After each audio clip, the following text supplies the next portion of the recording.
დილამშვიდობისა, ჩვენ ბრუნდებით პირდაპირ ეთერში. დილამშვიდობისა, ქვევრის ღვინის დაყენების უძველეს ქართულ ტრადიციულ მეთოდს კულტურული მემკვიდრეობის ძეგლის სტატუსი მიენიჭა იუნესკოს არამატერიალური კულტურული მემკვიდრეობის დაცვის მთავრობათა შორისი კომიტეტის მერვე სესიაზე. სწორედ ამ ისტორიულ ფაქტთან დაკავშირებით ღვინის კლუბი დღეს საქართველოს ეროვნული ბიბლიოთეკის მესამე კორპუსში საზეიმო მიღებას აწყობს.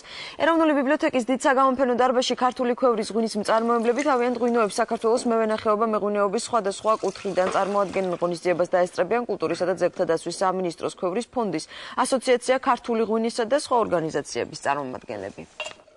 ძალიან შეუწყობს არა მხოლოდ მექვეყრეობის, არა მხოლოდ ქვევში ღვინის დაყენების ტრადიციის, ასე ვთქვათ, შენარჩუნებას და გამრავლებას ხელს, არამედ ზოგადად საერთოდ ქართულ ტრადიციული კულტურების რაღაცნაირად გაცოცხლებას